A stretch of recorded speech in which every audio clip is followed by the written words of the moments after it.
¿Cómo les ha ido? Buenas noches, profesor. ¿Qué más? Buenas noches, profe, ¿cómo está? ¿Qué tal día? ¿Qué hay de nuevo?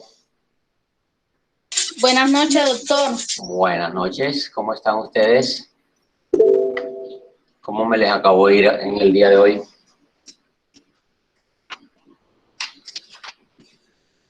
Bien, profe, gracias a Dios. Bueno, me alegra que hayan tenido un bonito día. Entonces, vamos a llamar a lista a los compañeros que se encuentran conectados en estos momentos para iniciar nuestra clase de contencioso administrativo en la noche de hoy, poniendo en manos de Dios esta clase, todos nosotros, para que nos vaya bien, nos proteja, nos ilumine, nos bendiga, nos dé sabiduría y discernimiento. Muy bien. Adriana Micheli. Presente. Ok, Adriana. Álvaro Mojica. Andy Ustate Ariza. Angélica. Presente, doctor. Ok, Andy, muy bien. Angélica Gisela. Presente, profesor. Muy bien. Brian José Mendoza.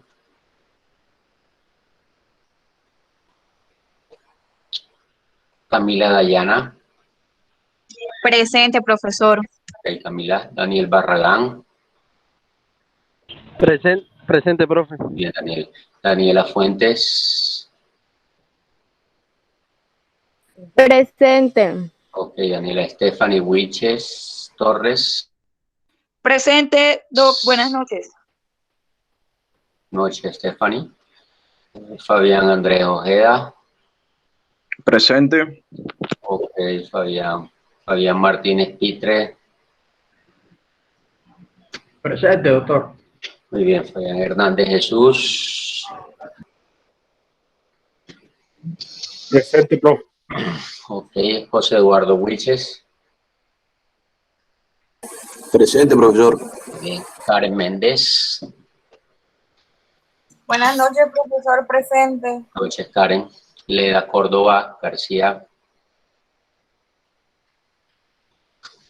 Garcés, perdón. Muy bien, Leda. María José Orozco. Marquesa Telles. Buenas noches, profesor. Noche, Presente. Marquesa Osvaldo Cantillo.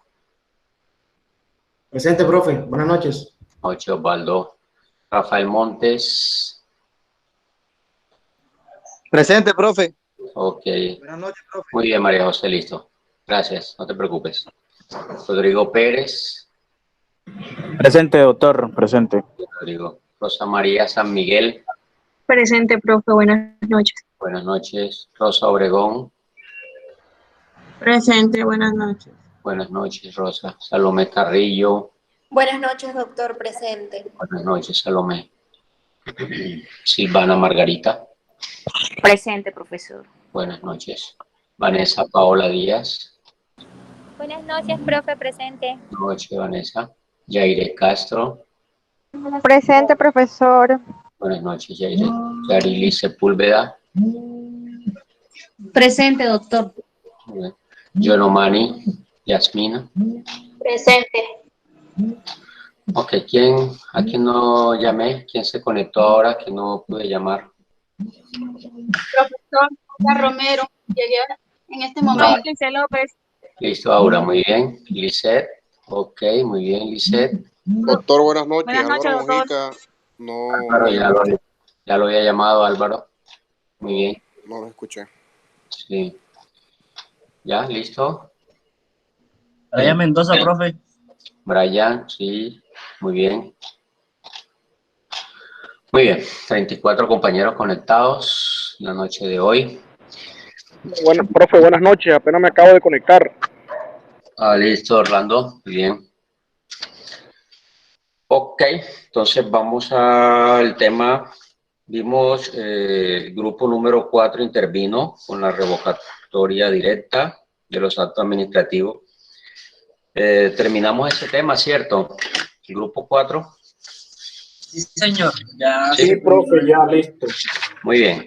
Por ahí he visto que han estado escribiendo. Sí, ella me gustaría que los compañeros coordinadores pues traten de, como su nombre lo indica, coordinadores o monitores, traten de manejar ese tema de los grupos. Sé que leí que hay 2 compañeros o 3 compañeros que apenas lograron matricular con esta materia conmigo, que están preguntando cómo hacen para el tema de los grupos. Entonces, por favor, oriéntenlos.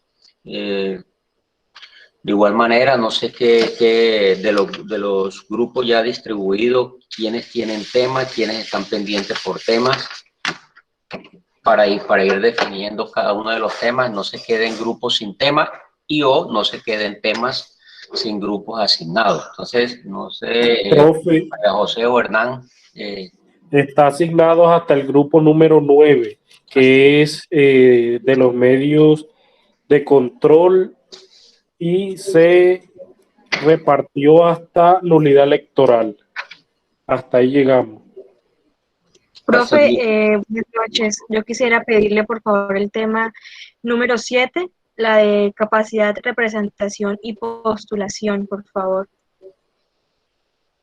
Pero si ya vamos por el 9, repartidos. Por el grupo A. No, profe, o sea, ese tema todavía no está repartido, si no estoy mal. Hernán, No, profe, ese tema aún no lo han dado. El tema 7. Sí. O sea, No. Profe, disculpe. Lo que pasa es que el orden es el siguiente. Si me permiten, yo les digo de una vez quiénes son los que deben, porque no saben, se les olvidó. Ajá. No, el grupo que expone hoy es el de Rafael Montes, que es la Organización de la Jurisdicción Contenciosa Administrativa, es el grupo 5. Luego viene el grupo 6, que es ya la primera parte de los medios de control hasta pérdida de investidura, es el grupo de Rosa Obregón. Luego viene el grupo 7 de las acciones constitucionales, la de grupo y las demás, que es el grupo de Hugo Ordóñez y Yonomani Arias.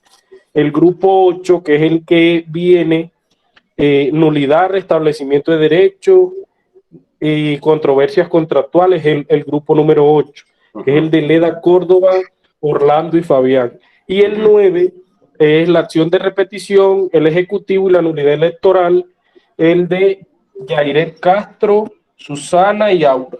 Hasta ahí vamos.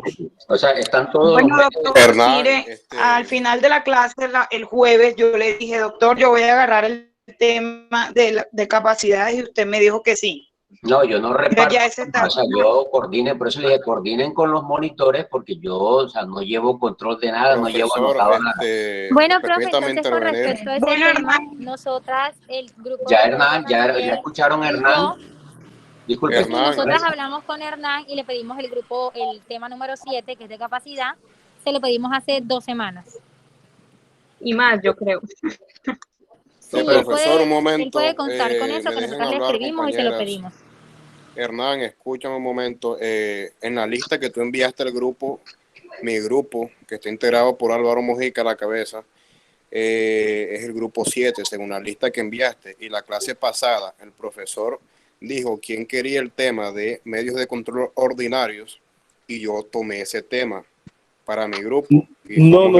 Es que los grupos en el orden que yo los envié al chat de WhatsApp es en el orden en que me los iban dando, pero el orden de las exposiciones no es ese. Ese es cierto. El orden de las exposiciones es el que yo les di, que lo anoté en presencia de ustedes el semestre pasado. Ahora, el tema de Vanessa y Rosa no lo puedo asignar porque, bueno, ya ustedes lo escogieron, pero tenemos que esperar el orden cronológico. Ya yo sé que ustedes tienen ese tema, pero como tal, el registro que lleva el profesor es hasta el grupo 9, que fue el que repartió la clase pasada.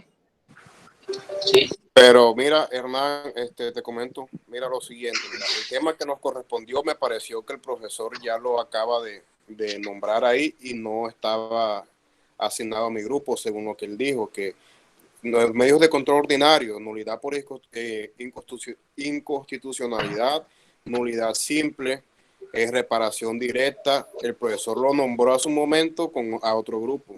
Y eso No, yo no he mencionado grupos ni nada. Es Hernán quien está diciendo los grupos, cómo están distribuidos. Hernán, perdón, Hernán fue el que nos nombró. Y ya ese tema lo tengo yo en mi grupo. Y me pareció escucharte que lo nombraste con unas compañeras. Bueno, es el tema número 8 de nulidad simple, nulidad y restablecimiento de derecho y controversias contractuales. Álvaro Mojica, Angélica Pérez y Felipe Petro. Exacto. Ajá, es el grupo 8, o sea, serían ustedes, Álvaro, ¿cierto? No hay problema. Ok. Aclarado entonces, muchas gracias. El grupo 7, la compañera que está hablando, que dijo que es del grupo 7, que habló del tema de capacidad, ¿quién fue que le escuché? Vanessa y Rosa San Miguel, profe. No, pero es que eso no puede ser el grupo 7, porque apenas estamos... No, profe, no es el grupo 7. Porque es el tema 7. Número 7. No, tampoco es el tema 7. Profe, pues en el porque es que si ya hemos distribuido, se ha distribuido hasta el tema número 9. Profe, ¿sí? mire, con respecto al documento, estamos hablando el número que sale es el 7. Mira, si estamos hablando ya del tema 9, de los medios de nulidad electoral, ejecutivo, ¿cierto? Y repetición, ¿es, Hernán? Sí, profe, el inconveniente que hay es ya yo le voy a explicar cuál es. Lo que pasa es que en el documento que usted nos envió aparece una numeración que no concuerda con el orden que usted le ha ido dando a los temas. Por eso, de pronto la compañera está confundida, pero como tal el tema de la demanda y el proceso ejecutivo al que se están refiriendo ellas viene inmediatamente después que se terminen los medios de control. Los medios de control, claro. O sea, que es el tema de capacidad, Vanessa, ¿sí? Aquí, por eso es que estaba viendo acá que después de los medios de control viene el tema de capacidad, demanda y proceso contencioso administrativo, capacidad, representación, postulación, que ya sería el tema de ustedes, ¿cierto, Vanessa? Sí, profe, a eso es a lo que voy. En el documento que usted mandó sale que el tema es el número 7, pero como van repartidos va de una manera diferente. Sí, claro. 9, pero el tema en el documento sigue siendo el 7. Sí, no te preocupes. Lo que pasa es que como yo subí los medios de control, quise primero ver todos los medios de controles para después ver ya cómo es el trámite de cada uno de esos medios de control, que es el tema de ustedes, capacidad, representación, de las etapas del proceso, ¿sí? En términos generales. Sí, profe, sí. Sí, no hay problema. O sea, no se compliquen en cuanto a ello. Lo importante es que no se crucen, o sea, ¿qué me interesa? Que no se crucen los grupos con un mismo tema o, por el contrario, que no quede un tema sin ver o un tema sin grupo, sin habérselos asignado a un grupo, ¿sí? Entonces entonces ustedes tienen el tema de capacidad, ustedes vendrían siendo el grupo 10, ¿cierto, verdad? Más o menos en el orden que llevamos. En este orden sería el grupo número 10. El número 10. El número 10, correcto. Muy bien. Bueno, los compañeros que se están integrando a la materia, pues coordinen con Hernán o con María José, porque todavía hay temas, ¿cierto, Hernán? Todavía quedan pendientes otros temas, ¿no? Sí, profe, claro. Quedan como 5 temas. Bueno, mira, las etapas del proceso contencioso, etapa inicial, etapa de prueba, etapa de alegato y juzgamiento y sentencia, es otro tema. No sé, ese ya alguien lo tiene, ¿no? ¿Verdad? Creo que no. No, profe. Lo que pasa es que ya no se habían conformado más grupos. Hoy vi que en el grupo entró una compañera nueva y bueno, esa ya ahí tendría que asignársele un tema o no sé, porque ya no hay más. Ya los grupos que se conformaron, que yo tengo registro, ya hasta ahí. Ya están todos ocupados. O sea, no hay más grupos 10, sin temas. ¿Sí? Hasta el 10. Todos con temas. No, profe, haría falta el grupo de Lisette y Daniela, el de Leda Córdoba, el de Karen Méndez y ya. Bueno, entonces mira, uno de esos grupos que coja etapas del proceso contencioso administrativo. Bueno, profe, mi grupo coge el tema de etapas del proceso contencioso administrativo. Mi grupo es Leda Córdoba, Orlando Martínez y otro compañero. Orlando, por eso, con Hernán, Hernán. eso sería etapas del proceso. Sí, ya registré aquí. Y luego viene el de notificaciones, que comprende pruebas, nulidades, incidentes, intervención de terceros, medidas cautelares. ¿Ya? Que sería... Bueno, hace falta, ahí si están presentes Lisset López o Karen Méndez y su grupo. Yo escojo el 10 de recursos ordinarios. ¿Quién conoce a Alejandro Mendoza? Alejandro Mendoza está pidiendo invitación a entrar a este grupo, o sea, no sé por qué. ¿Quién lo conoce? ¿Ninguno? No, profe. Ninguno de ustedes conoce a Alejandro Mendoza, que quiere... Profe, pero miren la lista para ver si usted lo tiene en la lista. No me aparece. Pero como están entrando estudiantes nuevos, que entonces la lista queda prácticamente desactualizada. Sé que entraron 2 o 3 que escribieron hoy. Entonces, es muy difícil así porque todavía están admitiendo estudiantes, entonces a uno se le complica. Ya lo ingresa, profe, le interrogamos a quién. Bueno, Claro, le hacemos un interrogatorio. Ya le acepté, vamos a ver igual que se manifieste ahí a ver de qué trata. Bueno, muy bien, entonces mire, para los compañeros que están entrando quedaría pendiente entonces, bueno, ya cogieron el grupo de etapas del proceso, ¿cierto? Audiencia inicial de pruebas, alegato y sentencia, ¿cierto? El grupo de Orlando, me imagino, ¿fue? Sí. Luego vendría el del tema de notificaciones, que comprende pruebas, nulidades, incidentes, intervención de terceros y medidas cautelares. Está pendiente también por asignar a grupo. No sé si los compañeros nuevos que se integraron hoy quieren coger ese. Luego viene el de los recursos ordinarios. Si ya copamos todo, los grupos que ya han ido interviniendo, que han ido participando, desean volver a escoger, porque ya esto sería, estamos hablando del segundo corte, incluso hasta del tercer corte prácticamente, ¿sí? Entonces, los grupos que quieran repetir temas de los que ya intervinieron, con el mayor gusto pueden hacerlo. Entonces, coordinen con Hernán eso también, para los temas que faltan, ¿vale?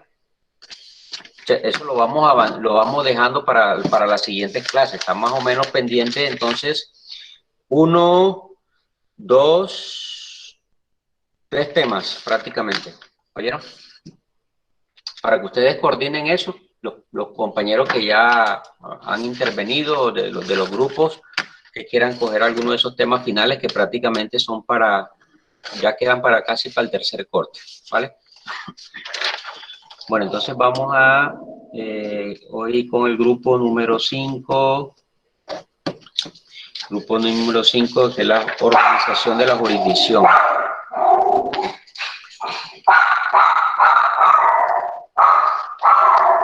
Bueno, entonces, por favor, van presentando, si tienen diapositivas por presentar, van organizando todo. Los integrantes del grupo se van presentando en la medida que van interviniendo, y el que va participando, interviniendo, pues va encendiendo su cámara. Los demás compañeros, pues muy atentos, que al final, pues, las preguntas, inquietudes, dudas, aportes que tengan para los compañeros del grupo, ¿vale? ¿Listo? Muy bien, entonces, escuchamos al grupo número 5.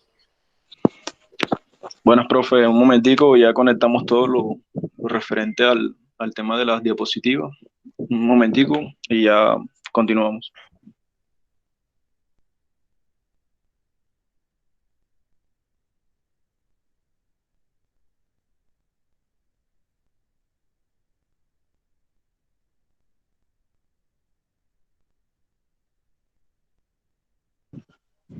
Bueno, muy buenas noches. Como lo comentó el profesor, el tema que nos tocó a nosotros fue organización de la jurisdicción de lo contencioso administrativo.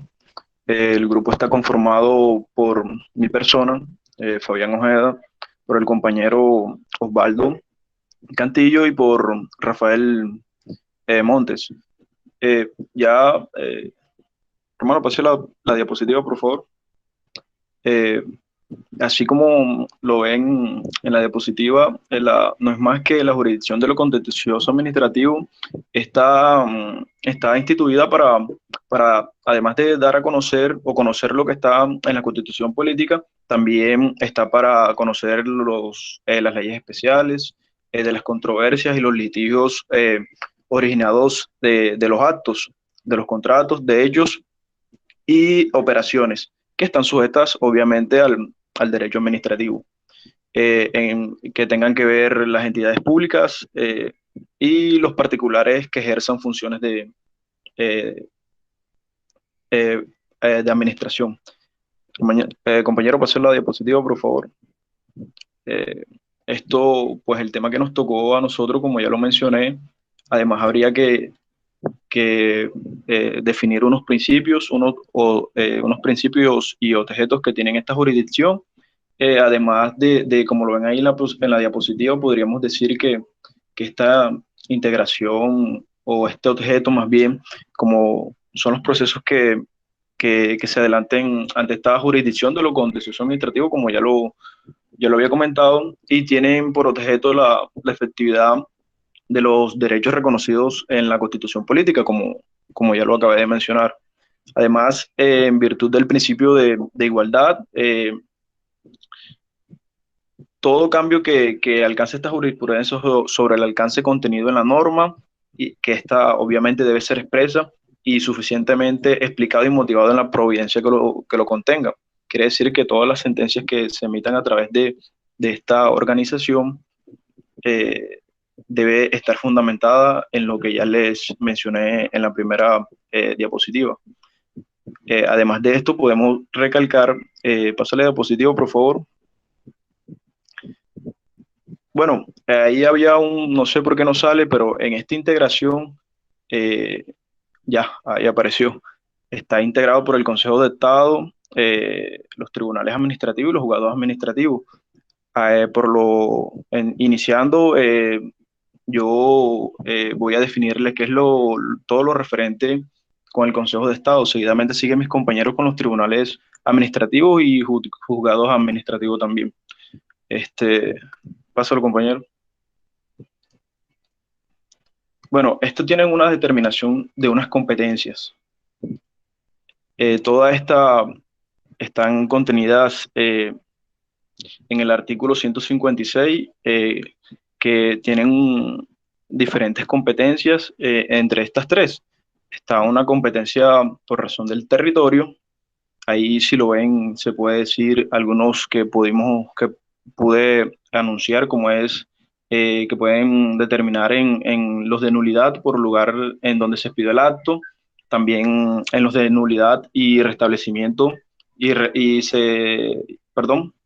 la nulidad y restablecimiento se determinará por el lugar donde se pidió el acto o por el domicilio del demandante, siempre y cuando la entidad demandada tenga oficina en dicho lugar, y así seguidamente están consecuentes otros numerales que determinan la competencia por razón de este territorio. También hay otra competencia por razón de la cuantía, que está en la otra diapositiva. Para efectos de esta competencia, cuando sea del caso, la cuantía se determinará por el valor de la multa interpuesta por los perjuicios causados, o según la estimación razonada hecha por el acto en la demanda. Pues también podemos decir de que en el artículo 158 también hay otra competencia, que es conflictos de competencia, y es que cuando se presente entre los tribunales administrativos, los que ya mencioné, y entre estos y los jueces administrativos desde diferentes distritos judiciales, serán decididos estos de oficio o a petición de parte del Consejo de Estado, conforme a un procedimiento que estos deben seguir, que a continuación serían cuando la sala o sección del tribunal o un juez administrativo declare su incompetencia para conocer un proceso, por considerar que corresponde a otro tribunal de los que ya mencioné anteriormente. También podríamos decir de que cuando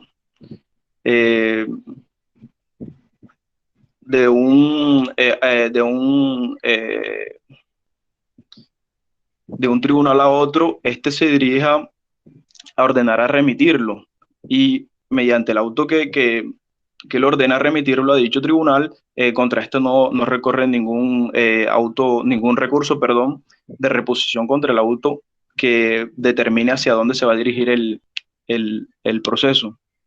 El Consejo remitirá el proceso para que éste decida el conflicto del acto. También podemos pasar la diapositiva, por favor, compañero. La otra. La otra.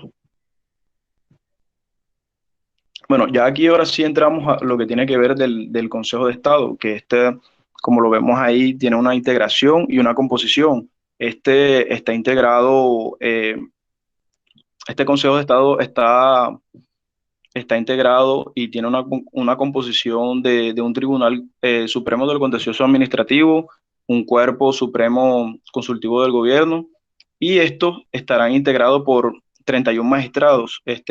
Ejercerán sus funciones mediante 3 salas, que serían la plena, la de lo contencioso administrativo, y serían la de la consulta y servicio civil. Y a continuación, ahí en la diapositiva, dice que está integrado esta primera, la plena, por todos sus miembros de lo contencioso administrativo, que serían por 27 magistrados, y la de consulta y servicio civil por los 4 magistrados restantes.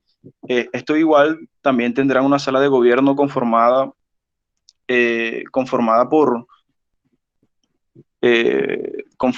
por el presidente y el vicepresidente del Consejo de Estado, y por los presidentes de la sala de consulta y de servicio civil y de secciones de la sala de lo contencioso administrativo. También tienen una elección de destinatarios, que dicho presidente de este consejo será elegido por la misma corporación dentro del periodo de 1 año, y este podrá ser reelegido las veces indefinidas, para ejercer las funciones que confieren en la Constitución, la ley y el reglamento interno de este mismo. Este mismo consejo también elegirá a un vicepresidente en la misma forma, como ya lo acabé de mencionar, para el mismo periodo del presidente. Este podrá reemplazarlo en sus faltas y ejercer las demás funciones que se le asignen por el reglamento interno de este. Esto tiene unas atribuciones, está en la siguiente diapositiva, atribuciones de la sala plena. La sala plena del Consejo de Estado tendrá las siguientes atribuciones. Ahí enumeré algunos de los que aparecen dentro de este mismo, y uno de ellos es dar su propio reglamento, elegir a los magistrados que integran la corporación, tienen derecho a elegir un secretario, elegir los demás empleados de la corporación, también proveer las faltas temporales más bien lo que estoy relacionando son las condiciones o facultades que se le otorgan a o atribuciones, como muy bien lo acabé de mencionar. Compañero, pase la diapositiva, por favor. Eso es lo que le estaba mencionando ahora mismo. La siguiente. Bueno, esto tienen unas competencias. La competencia del Consejo de Estado tiene competencia en única instancia, en primera instancia y en segunda instancia. A continuación les voy a leer o a explicar o a mencionar las competencias que tiene el Consejo de Estado en única instancia. Cuando se habla por única instancia es obviamente cuando contra este no proceden ningún tipo de recursos, solamente el Consejo de Estado en la sala plena del contencioso administrativo, por medio de sus sesiones y sus subsecciones en las salas especiales con arreglo de distribución de trabajo que la sala disponga, conocerá a única instancia los siguientes asuntos. Primero, los de nulidad de los actos administrativos expedidos por las autoridades de orden nacional y por las personas o entidades de derecho privado cuando esto cumplan funciones administrativas del mismo orden. Para mencionar a otro, también básicamente lo que habla cada uno de estos es de las nulidades que se puedan presentar dentro de estos actos. Solamente aquellos que hablen de nulidad serán competencia del Consejo de Estado en única instancia. Para mencionar otros, será de la nulidad del acto de elección del presidente, vicepresidente de la República, de los senadores, de los representantes a la Cámara, de los representantes al Parlamento, y así menciona la nulidad también de los actos de nombramiento de los representantes legales de las entidades públicas del orden nacional, también de los que se promuevan contra los actos administrativos relativos a la nacionalidad o a la ciudadanía. También podemos mencionar otro como los asuntos de los relativos a la propiedad industrial en los casos que la ley prevé. Para mencionar otro, también de los actos de nulidad de declaración administrativa de extinción de dominio o propiedad de inmuebles urbanos y de los muebles de cualquier naturaleza. También hay otro, el artículo 150 también nos habla del Consejo de Estado, la competencia que tiene en segunda instancia, y también hay que mencionan cambio de alguna radicación que esté dentro de esto. Y lo que nos dice que este Consejo de Estado en la Sala de lo Contencioso Administrativo conocerá en segunda instancia las apelaciones de las sentencias, dictadas en primera instancia por los tribunales administrativos y de las apelaciones de los autos que son susceptibles a este medio de impugnación, es decir, a apelación o reposición en su defecto.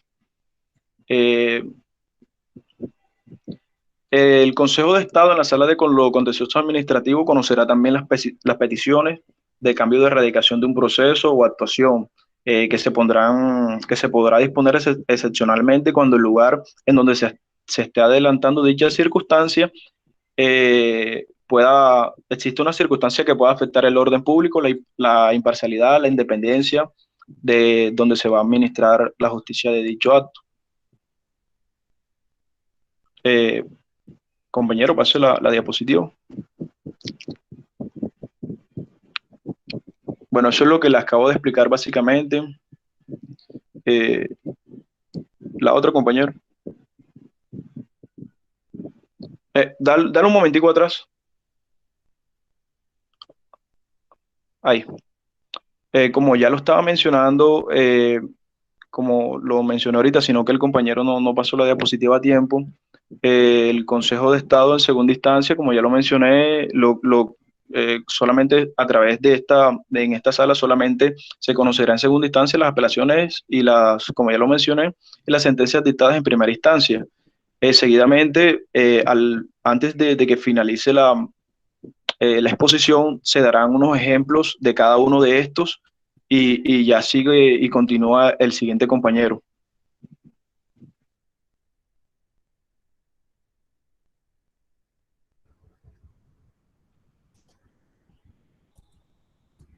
Buenas noches.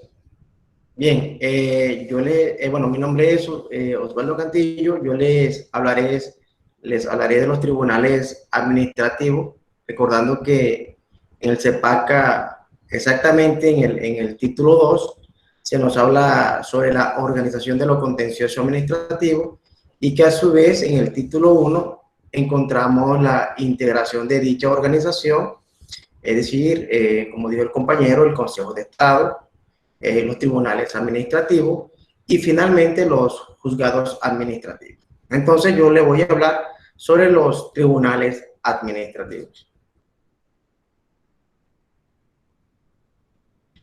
En cuanto a los tribunales administrativos, tenemos la ley 270 del 96, Ley Estatutaria de Administración de Justicia, exactamente sus artículos 40 y 41.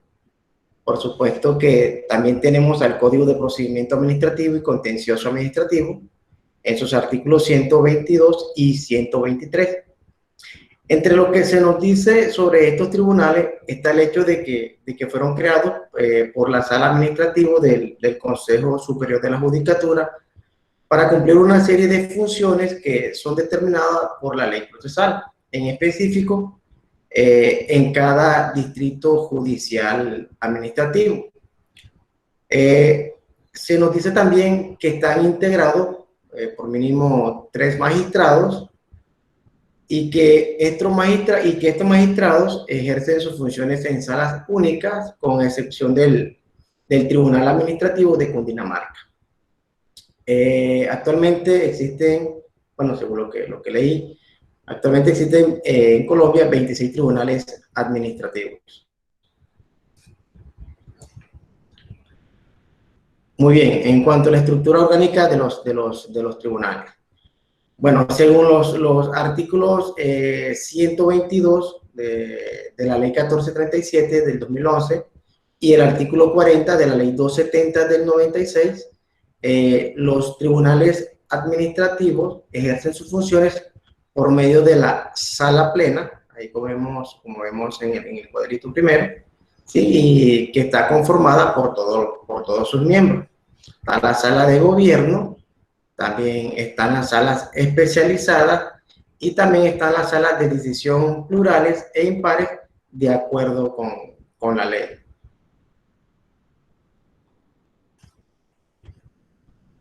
Bien, el Tribunal Administrativo de Cundinamarca, por ejemplo, ejerce sus funciones por medio de salas, secciones y subsecciones. La sala plena, en este caso, está integrada por todos los magistrados, como se había dicho anteriormente. La sala de gobierno por el presidente y vicepresidente de la corporación y los presidentes de las secciones. Ya en cuanto a las secciones, la sección primera está integrada por 6 magistrados. La sección segunda está integrada por 12 magistrados y esta a su vez está dividida en 3 subsecciones, A, B, C, y cada uno, A, B, C, ¿sí? Y cada uno de estas subsecciones cuentan con 4 magistrados. La sección tercera está integrada por 6 magistrados y la cuarta sección también está compuesta por 6 magistrados. A propósito de magistrados,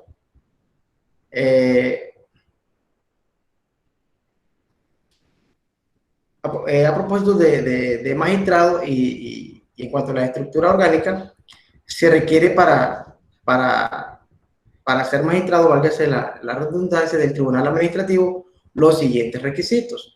Esto según el artículo 84 de la Ley 270 del 96. Se requiere entonces tener título de abogado, tener especialización en lo que es en el campo de la ciencia administrativa, económica y financiera, y no solamente contar con la especialización, sino tener una experiencia de 5 años en adelante en los campos que mencioné ahorita, es decir, ciencia administrativa, económica y financiera.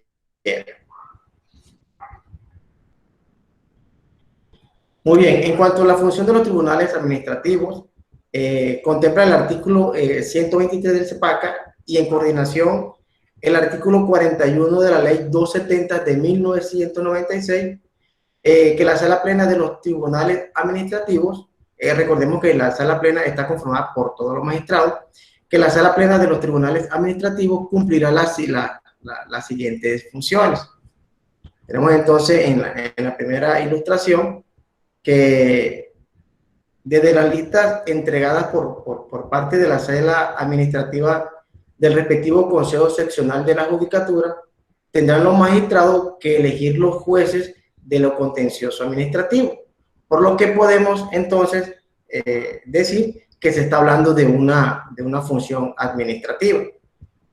En la segunda ilustración decimos que en el momento en que se vaya a elegir el contralor departamental, distrital y municipal, un mes antes de dicha elección, la sala debe nombrar a quienes integrarán la terna para dichas elecciones.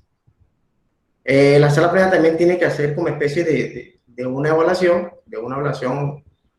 para calificar como unos rasgos cualitativos, para calificar a unos jueces, ¿sí? A los jueces del respectivo distrito judicial en cuanto a unos rasgos cualitativos, por lo que se dice que esta evaluación va a tener una calificación integral del servicio que estos jueces están prestando.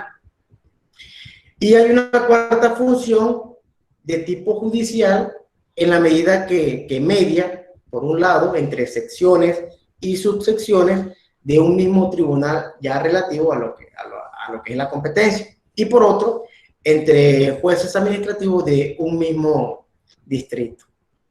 A propósito de competencia, vamos a mencionar un poco sobre ella.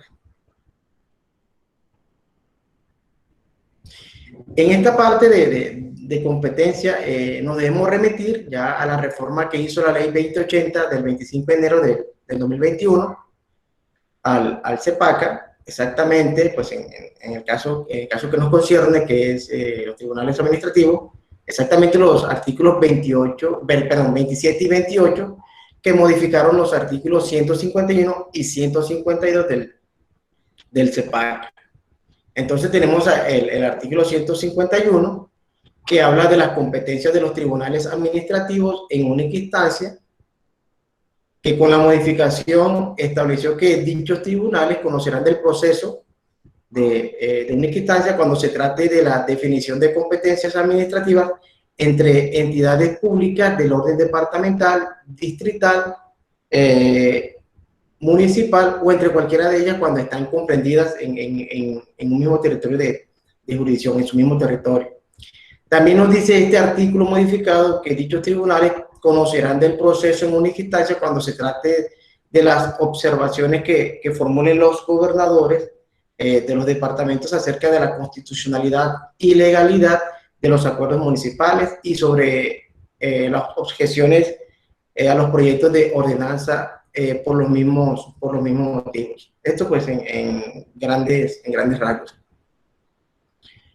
En cuanto al artículo 152, ya con la modificación, se establece que los tribunales administrativos podrán conocer del proceso de primera instancia, por ejemplo, porque son varias las circunstancias en las que se interviene, cuando trate de la nulidad de los actos administrativos expedidos por funcionarios u organismos del orden departamental o por las personas o entidades de derecho privado que cumplan con las funciones administrativas en el mismo orden.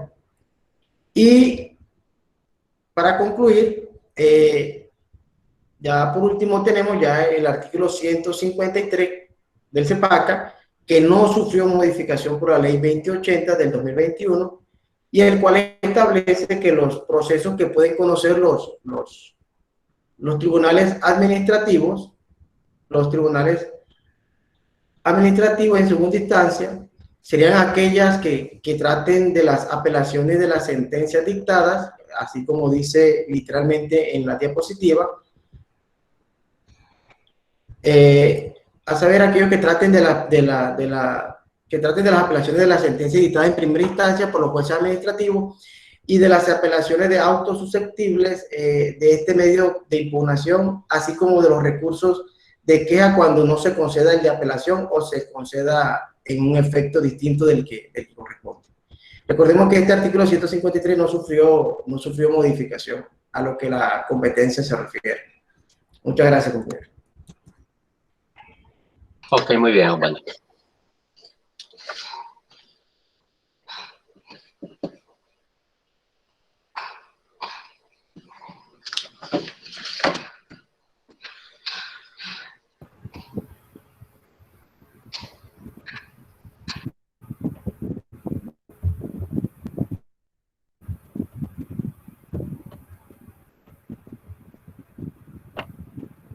Buenas noches, profe. Mi nombre es y demás compañeros, mi nombre es Rafael Ernesto Montes Morelos. Pues, siguiendo con la temática, vamos a hablar acerca de los juzgados administrativos. Pero antes de, ¿sí me están escuchando bien? Sí. Se escucha perfecto, Rafael. Claro, compañero. Bueno, listo, perfecto, muchas gracias.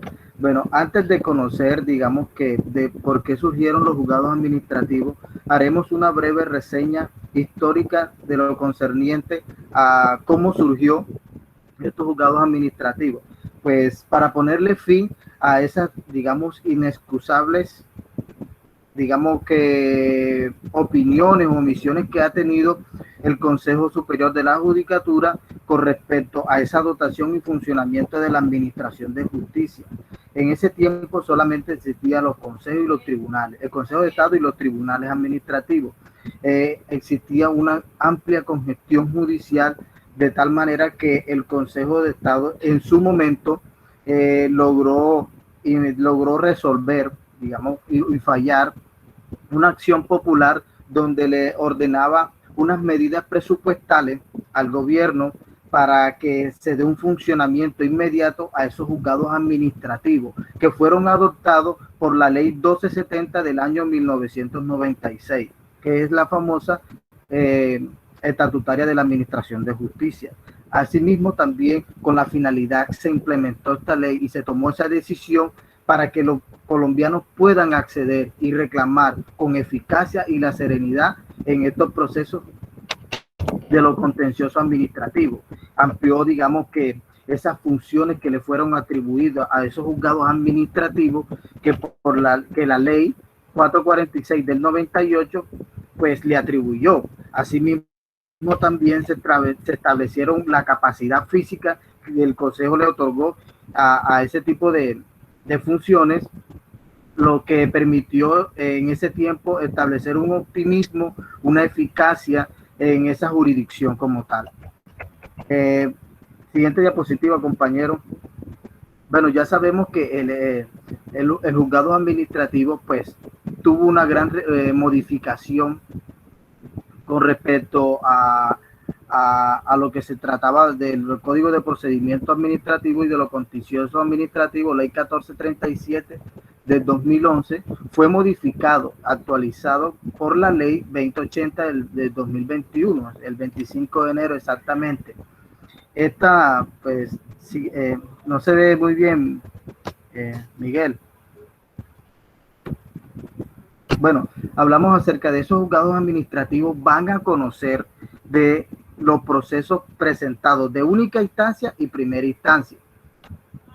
Miguel, por favor, para que se visualice un poco la diapositiva. Ya, Rafa, ya estoy solucionando ya. Bueno, continuando, sabemos que, pues,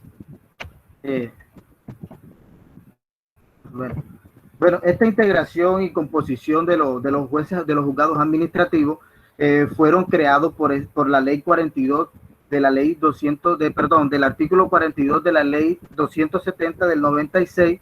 Esta le atribuyeron 257 juzgados administrativos que fueron, digamos, que distribuidos en los circuitos judiciales y de esa jurisdicción. Bueno, esta composición fue muy importante para esa época porque cumplió con una finalidad muy importante, que los colombianos puedan acceder de manera eficiente a los, digamos, que a los conflictos que se puedan presentar dentro de los litigios que se puedan presentar dentro de los particulares con el Estado o viceversa. Bueno, aquí vemos que en los juzgados administrativos pues conocen de procesos de única instancia, ¿cierto? Pero antes vamos a presentarle cómo se eligen cómo se eligen pues esos jueces administrativos. Bueno, para ser juez administrativo en Colombia debemos cumplir con los mismos requisitos establecidos para ser magistrado. La diferencia es que solamente le exigen, digamos, que 4 años de experiencia profesional y también pues tienen casi el mismo nivel o se equiparan al mismo nivel de los jueces del circuito. Y también se dice que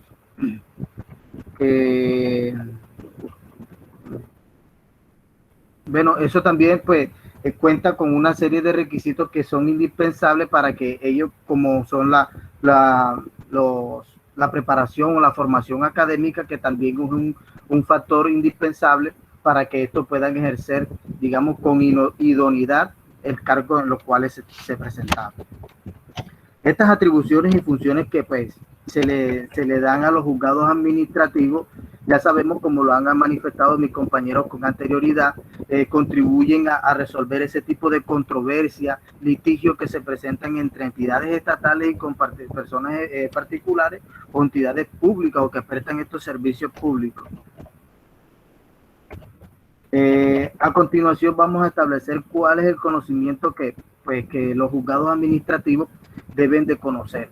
Primero la única instancia, van a conocer dos procesos que son los de recursos de insistencia. Pero ¿qué quiere decir que ese recurso de insistencia? Bueno, no es muy usual, pues en particular no es muy usual conocer sobre este recurso, pero es cuando se trata de que cuando una entidad pública al responder esa solicitud al peticionario, pues le niega suministrarle esa información, de tal manera pues que aduce la entidad de que la información que tiene es de carácter reservado. Entonces, por lo tanto, el juzgado administrativo en única instancia debe de conocer de estos asuntos. Y también la ejecución de condenas que son impuestas, es decir, todos esos procesos ejecutivos que conocieron en ese juzgado y que están, digamos que a través de esa ejecución o de esas condenas o conciliaciones que se presentaron, también deben de conocer de estos procesos para efectuar dicho cobro. Ahora bien, pasemos a lo que tiene que ver con la segunda instancia, la primera instancia, perdón. Bueno, esto fue modificado por la ley 30, por el artículo 30, que modifica el artículo 155 de la ley 1437 de 2011, lo cual establece que la nulidad conocen de los asuntos de la nulidad contra actos administrativos que son expedidos por esos organismos de orden distrital y municipal. Es decir, y de pronto que esos actos administrativos estén en contra de la ley y sean objeto de estas controversias, de tal manera que los juzgados administrativos deben de conocer de esto. Asimismo, también prevalece que deben de conocer de la nulidad y restablecimiento del derecho de carácter laboral que no provenga de una relación, un contrato de trabajo. Es decir, todas esas personas que, digamos, que tienen, que son nombrados por carrera administrativa y de tal manera, pues, aquí no se tiene en cuenta la cuantía, sino que deben de conocer de estos procesos. Bueno, de la nulidad y restablecimiento del derecho, contratos administrativos que no superen los 500 salarios mínimos. Siguiente diapositiva, más o menos, pues ya sabemos que dentro de las pretensiones de la nulidad y restablecimiento del derecho, que no superen los 494 millones, más o menos, 454.263.000 pesos. De igual manera también van a conocer de los relativos a los contratos, no importa el régimen en los cuales se encuentran inmersos, simplemente que deben de contener un rango de 500 salarios mínimos, que ya pues las cifras son más o menos de 450 millones de pesos. Y de las reparaciones directas, esto aquí es un aspecto muy importante porque es uno de los procesos, digamos así, o medios de control, perdón, que se emplean con mucha ritualidad y con gran frecuencia al momento de resolver estos tipos de litigio entre los particulares y las entidades estatales. Bueno, esto establece un monto que no exceda, máximo son 1.000 salarios mínimos, son 908.526.000 pesos aproximadamente. Igual manera, pues la ejecución de esas condenas judiciales pues no deben de superar los 1.500 salarios mínimos. También hablamos sobre la repetición del Estado contra esos servidores o servidores públicos y que tienen que tener un salario más, o sea, deben de tener una cuantía aproximadamente de 500 salarios mínimos. Asimismo, también establece sobre los asuntos relativos a la nulidad del acto y elección por cuerpos electorales. Bueno, aquí no se manejan, digamos que pretensiones, simplemente se da el restablecimiento del derecho y ese tipo de cosas. Hablamos acerca de lo relativo a la protección de esos derechos e intereses colectivos del cumplimiento de esos empleados.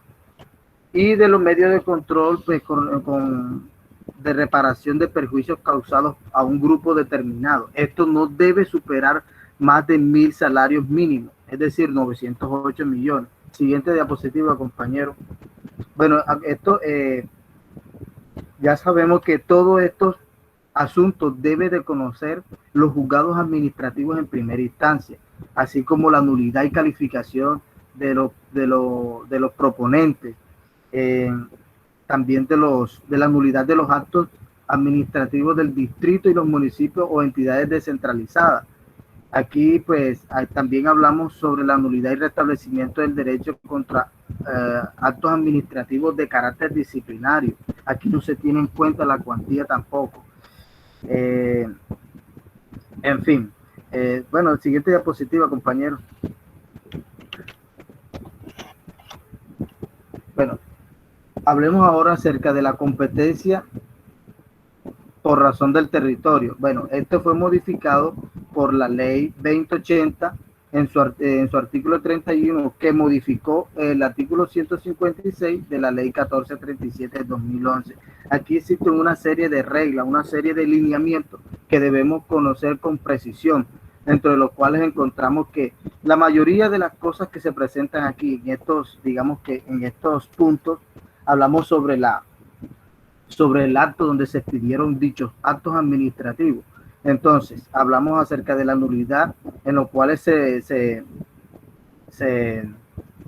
presenta esos actos administrativos o el lugar donde se expidieron. Ahí es donde nosotros debemos de, digamos que, hacer precisión. Y hablamos sobre esto, el segundo es muy importante. En la nulidad y restablecimiento se determinará por el lugar donde se expidió el acto o por el domicilio del demandante, siempre y cuando la entidad tenga sede en dicho lugar.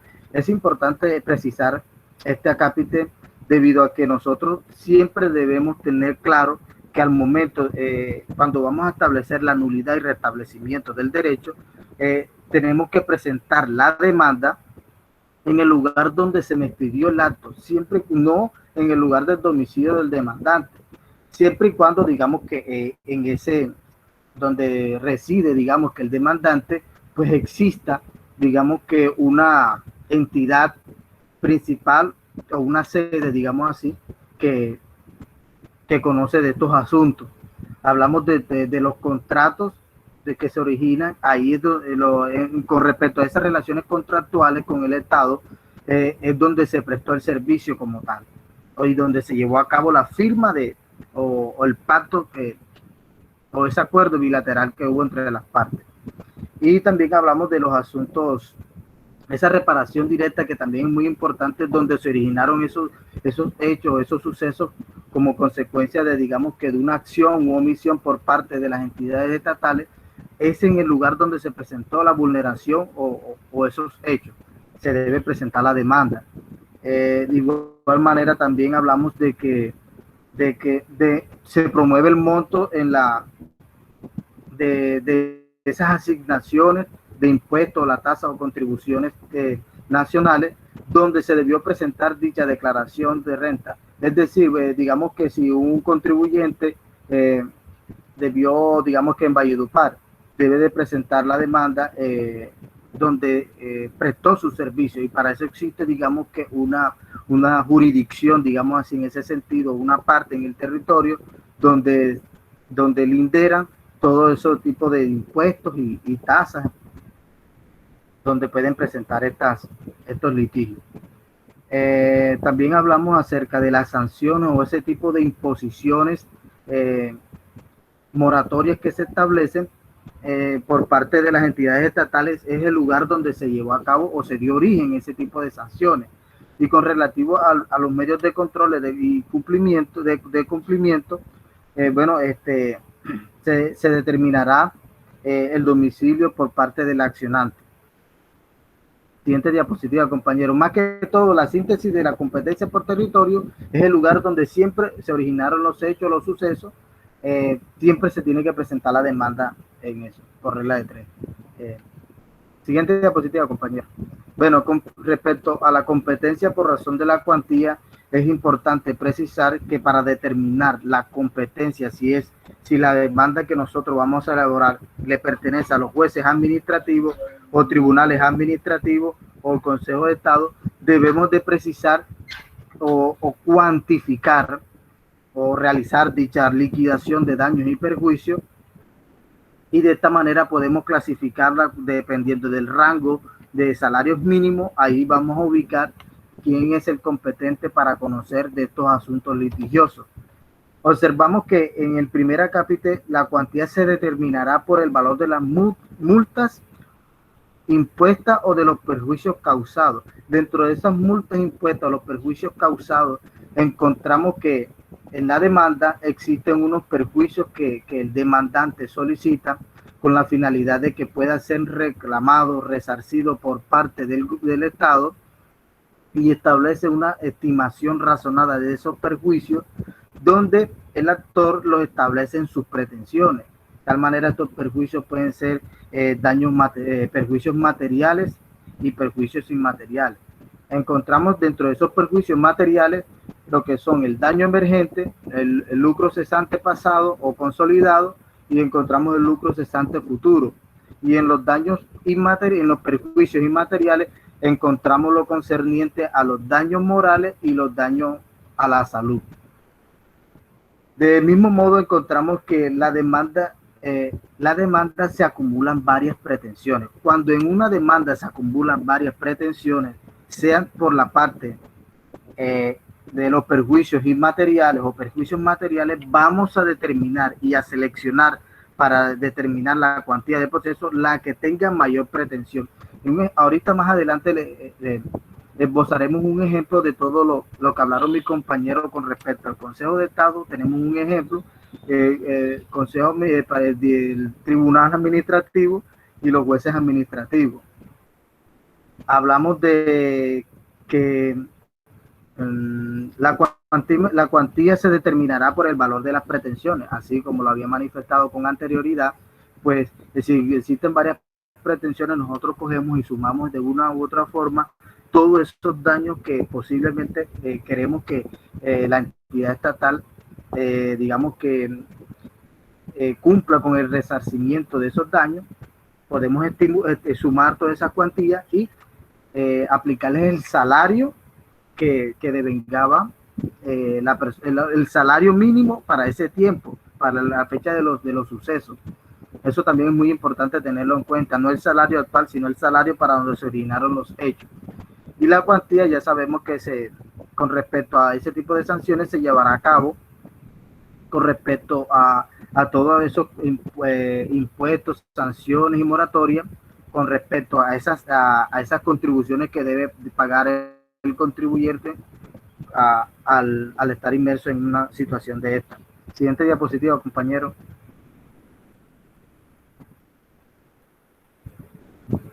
Bueno, ahora hablaremos acerca del conflicto de competencia. Ahí le falta dale enter, Miguel, que no sale la primera que está aquí. Bueno, cuando existe un conflicto de competencia, es importante, compañeros, de tener claro de que cuando existe un conflicto entre los tribunales administrativos y entre estas, o sea, entre los tribunales, existe, digamos, que un conflicto de competencia y los jueces administrativos o de los diferentes distritos judiciales, se debe resolverlo de oficio o a petición de una de esas partes que está involucrada en la demanda. Debe resolverlo el magistrado oponente del Consejo de Estado.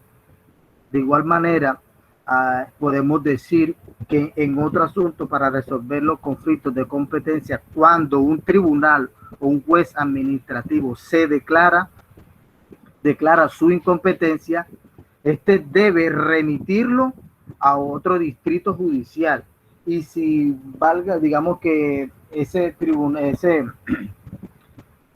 distrito judicial, digamos que se declara incompetente, pues ya nuevamente se remitirá el proceso al Consejo de Estado para que éste definiera y decida el conflicto de competencia.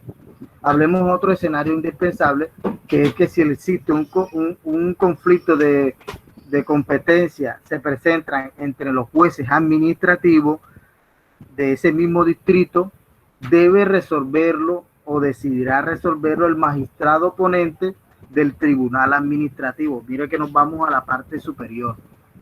Bueno, es importante también precisar y tener en cuenta que la falta de competencia no afectará la validez o la actuación surtida en el proceso. Tiene que llevar a cabo la resolución o dictar sentencia sobre este conflicto. Siguiente diapositiva, compañeros. Bueno, a continuación nosotros vamos a presentar unos ejemplos con respecto a la temática tratada por mi compañero, dentro de los cuales abordaremos, digamos que un ejemplo donde el Consejo de Estado establece, digamos que una serie de lineamientos, así igual manera lo va a hacer el tribunal y los juzgados administrativos. En primera instancia tenemos un ejemplo. Usted sabe que el Consejo de Estado es, digamos que es la máxima entidad dentro de la jurisdicción de lo contencioso administrativo, donde es el encargado de direccionar, dirigir esos lineamientos, o por lo cual esos parámetros de donde se debe ceñir estas actuaciones procesales. Y dentro de una sentencia emitida por el Consejo de Estado en la Sala de lo Contencioso Administrativo, en la sección tercera específicamente, disculpen compañero, pues plasmó un documento ordenado que fue plasmado, digamos así, en ese sentido, en una acta que fue emitida el 25 de septiembre de 2013. Bueno, ¿esto qué quiere? Estos lineamientos pues recopila una línea jurisprudencial y establece unos criterios unificados donde, digamos que establecen unos parámetros para calcular esos perjuicios materiales e inmateriales que se presentan al momento de resolver estas controversias entre estas entidades estatales y los particulares. Establece la tipología de los perjuicios inmateriales. Esta sentencia pues que fue plasmada por el Consejo de Estado ha sido de gran importancia para las personas o los auxiliares de justicia que se encargan de tasar la liquidación de estos daños y perjuicios materiales e inmateriales causados por estas entidades estatales. Determinó de manera especial y digamos que unificada todos esos criterios donde establece de cómo se va a llevar a cabo el planteamiento de la liquidación de estos perjuicios. Estableció que esta tipología inmaterial pues determinó más que todo, digamos que porque anteriormente se liquidaban todos esos daños digamos que morales e inmateriales, digamos que la persona cuando tenía zozobra lo llamaban un daño, el otro juez le decía, el otro magistrado o juez que estaba resolviendo ese caso lo llamaba, digamos que, o sea, tenían los daños materiales tenían un nombre determinado, un nombre que le podía asignar el legislador como tal. Y lo que hizo esta sentencia fue que, digamos, que le dio ese direccionamiento. Es decir, aquí se llama, ahora en esos perjuicios inmateriales, obtenemos que se llaman daños morales, que son todas esas afectaciones morales, psicológicas, psiquiátricas, y todo ese tipo de zozobras que la víctima padece con ocasión a esos, digamos que sucesos presentados por parte de esa entidad que de una u otra forma, a través de la acción u omisión de su proceso, pues implementó. Y con respecto a estos daños materiales, hablamos acerca, me hablabas, y ahí también debemos precisar que se llamó ahora el daño a la salud. Estos daños a la salud se estableció de acuerdo al artículo que establece en la Constitución Política, que habla sobre el derecho a la salud. De esta manera, pues fue recompilado ese daño a la salud como todas esas afectaciones, digamos que una persona se mochó un brazo, tiene, digamos que esa afectación de que porque ya tuvo, digamos que una afectación morfológica en una u otra parte de su miembro, lo llamaron daño a la salud. Y todo ese tipo de que sufrieron por integración física, digamos así en ese sentido, lo llamaron de esa manera. Hablamos acerca de cuando las personas sufren esas lesiones personales, ese daño moral que les causaron, también tomaron ese nombre como daño moral. Y todo cuando también las personas la privan causan privación injusta de la libertad, también se trazan una serie de, digamos que, de tipología del daño, unos parámetros que se debe ceñir el legislador al momento de emitir la sentencia.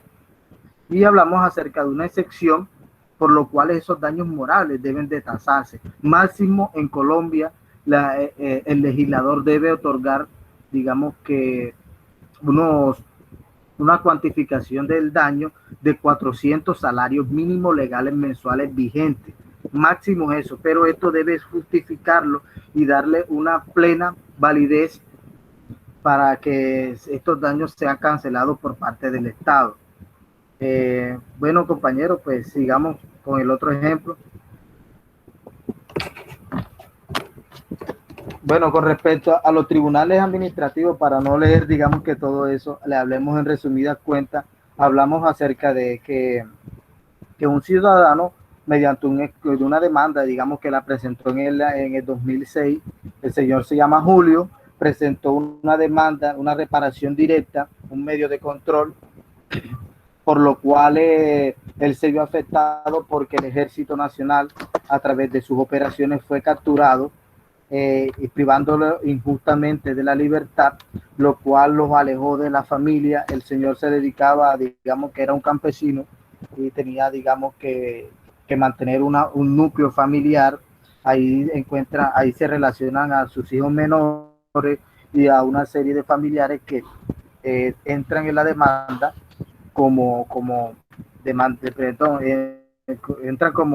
están legitimados para actuar en el proceso como hijos y cónyuge. Sí, aquí dice, sí, efectivamente.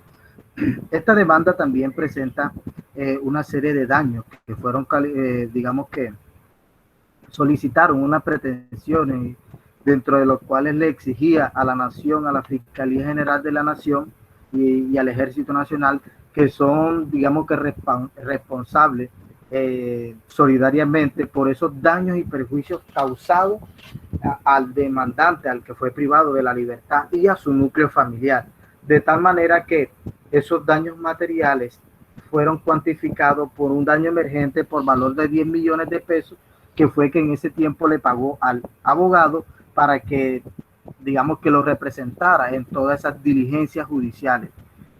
Presentó un lucro cesante pasado por valor de 134 millones y un lucro cesante futuro por 320 millones de pesos. Digamos que estas cifras fueron, digamos que extraídas por unas operaciones matemáticas que se llevan a cabo con respecto del salario que devengaba la víctima en ese tiempo. También se establecieron una fecha de los cuales se presentó la demanda, esa fecha donde se presentó la demanda, y de igual manera establece la fecha donde los cuales se establecieron los hechos. Estos perjuicios pues se suman y obtenemos que equivalen a 464 millones de pesos. Y esto lo vamos a dividir por el salario que en ese tiempo, cuando fue privado de la libertad, se encontraba vigente. Y esto equivale a 1.622 salarios mínimos. Es decir, que quien conoce de estos asuntos debe ser el tribunal administrativo, porque al momento de estipular la cuantía del proceso, observamos que la tasación de los daños y perjuicios ocasionados por parte de la Fiscalía y el Ejército Nacional equivalen a 464 millones de pesos. Esto, convertirlo a salarios mínimos, equivalen a 1.622 salarios mínimos. Asimismo, también establecemos una cuantía de esos perjuicios inmateriales que equivalen a 228 millones de pesos, pero eso está a criterio del juez. Siguiente diapositiva, compañero. Bueno, ya ahí más o menos, pues, ya sabemos que cuando en los tribunales, cuando superen más de 1.000 salarios, ya sabemos que quien debe de conocer de estos asuntos litigiosos es el tribunal. observamos aquí, tomamos casi el mismo ejemplo, simplemente que disminuimos la cuantía.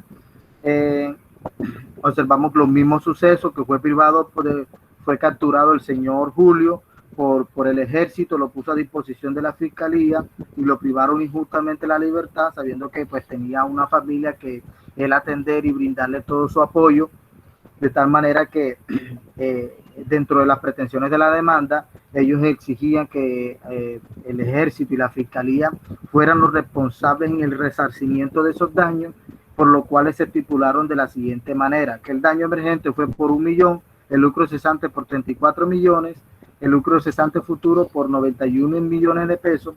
La suma de todos esos daños materiales equivalen a 270 millones de pesos, que equivalen a 944 salarios mínimos mensuales vigentes, es decir, que está por debajo de esos 1000 salarios, y por lo tanto quien debe de conocer de estos asuntos litigiosos es el juzgado administrativo.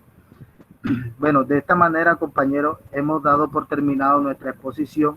Espero que le haya quedado claro con respecto a esto. Si tienen alguna pregunta, estaremos en la disposición de resolverla. Muchas gracias. Muy bien, Rafael y demás integrantes del grupo. Gracias de todos modos por el trabajo de investigación, por el análisis del tema de la organización de la jurisdicción de lo contencioso y cada uno de las autoridades que conforman la jurisdicción. No sé si existan algunas inquietudes, algunas dudas por el resto de compañeros sobre el tema. ¿Qué dudas, qué inquietudes, qué aportes?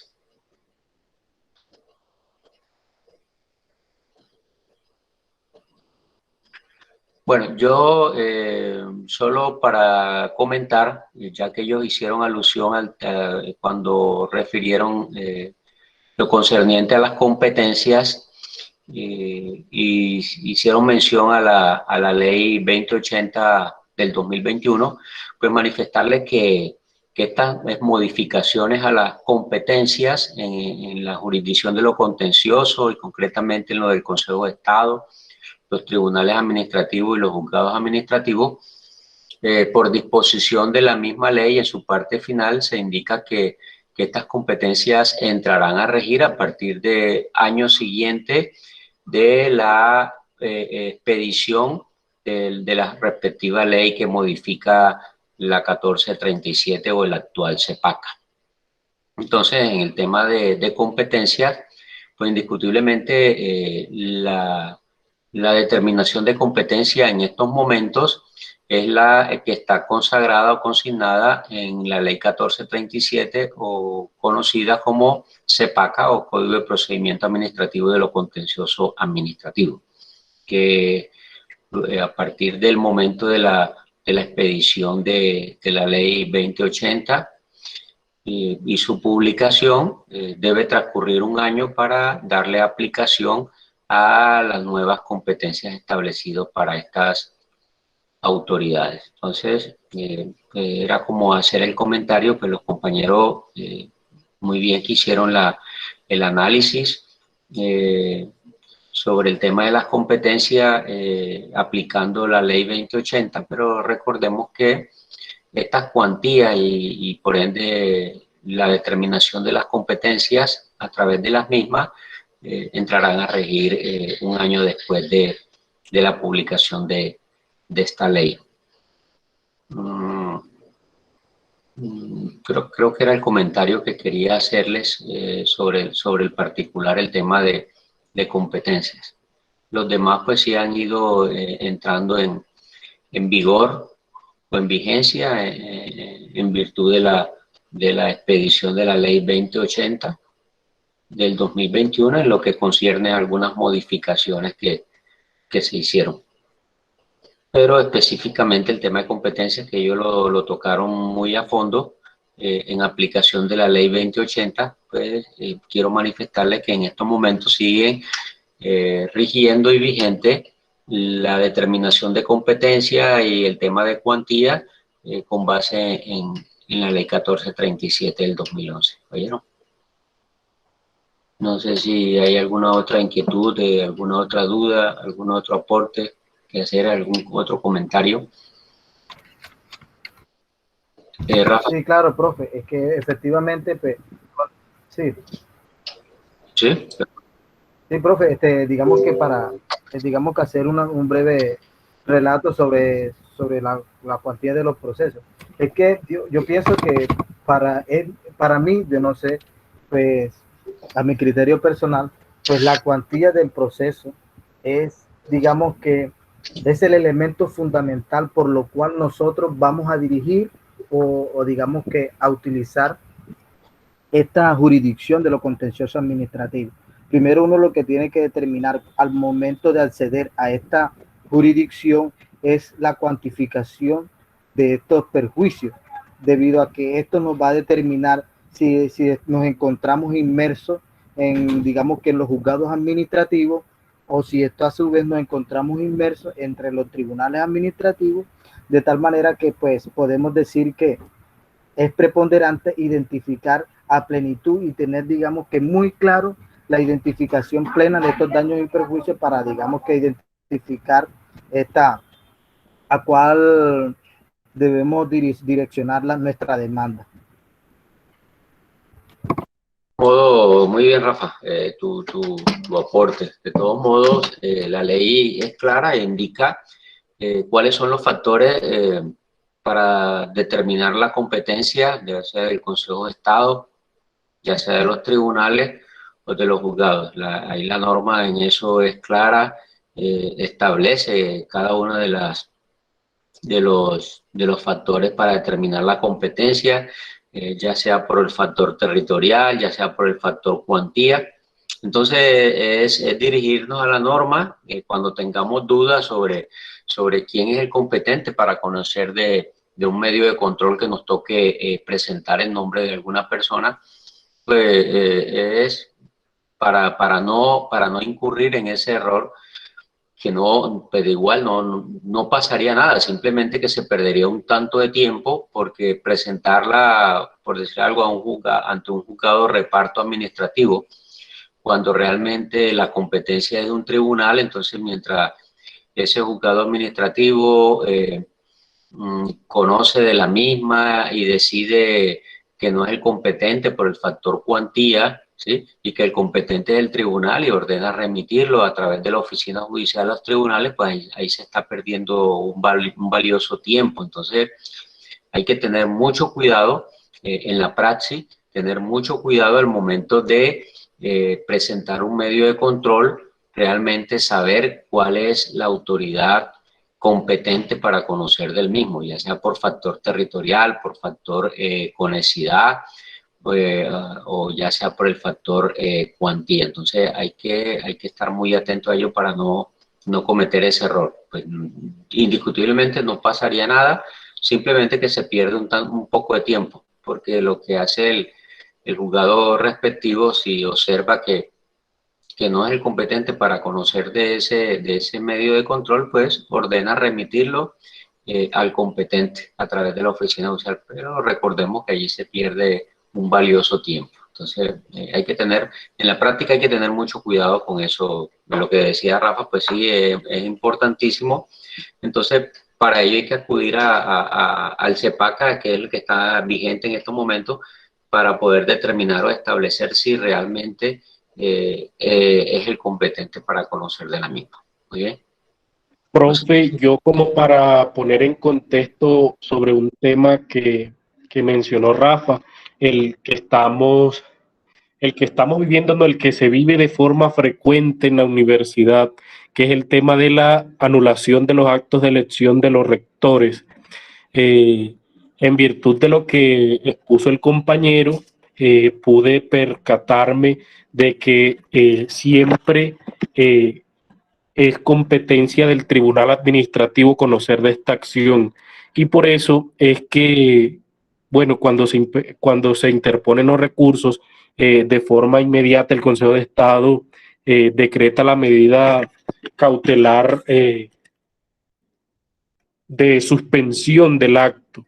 Entonces es una actuación judicial bastante interesante porque nos afecta de forma directa o nos vemos relacionados con ella de forma directa porque estamos vinculados a la universidad como estudiantes, como estamento, y pienso que este asunto que a la larga considero es de connotación política y de intereses personales, yo creo que eso no le puede quedar en duda a nadie que conozca por lo menos un ápice de la administración en la universidad, lo que hace, a mí me parece que eso es una burla que le hacen al sistema judicial en materia de lo contencioso administrativo, porque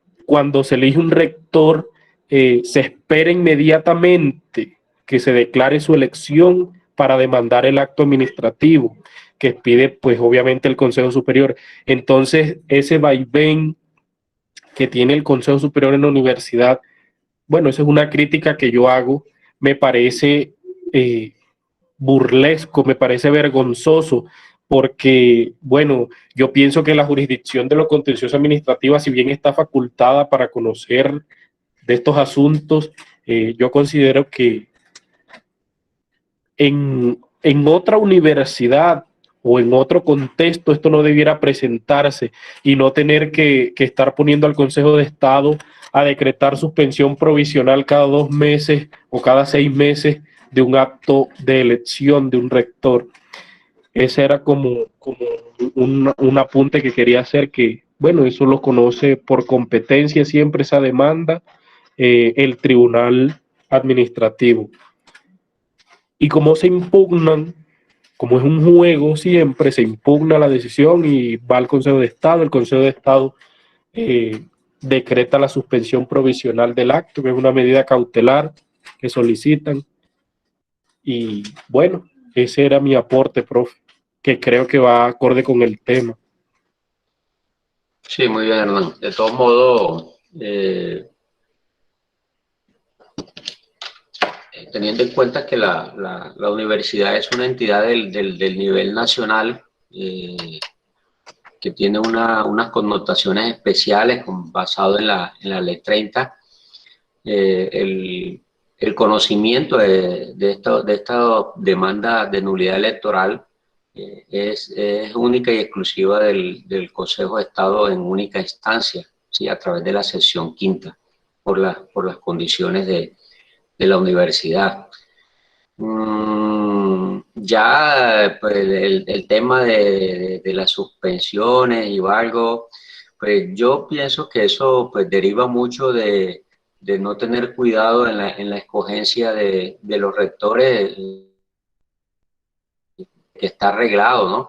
Que existen unos requisitos específicos para la escogencia o para aspirar a ese cargo. Entonces, desafortunadamente, cuando no se tienen en cuenta los requisitos que las normas internas de la universidad establecen, pues pueden ocurrir estas situaciones que se están presentando. Entonces, pues el llamado es más que todo pues a tener mucho cuidado en darle cumplimiento a las normas administrativas internas de la universidad al momento de designar o de elegir al órgano rector de la universidad.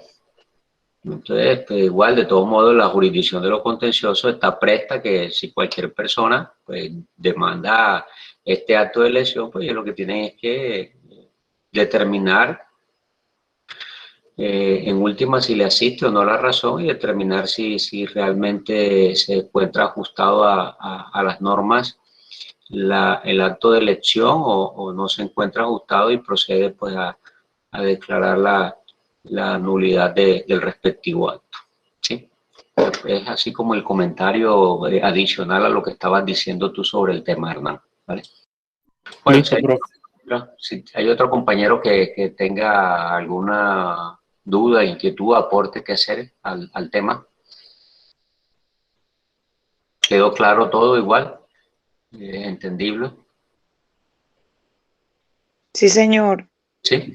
Bueno, muy bien. Entonces, no siendo más por el día de hoy, damos por terminada nuestra clase. Agradecerles a todos los compañeros por haberse conectado, a los compañeros del grupo que hicieron este trabajo de análisis, investigación y de explicación al resto sobre este tema.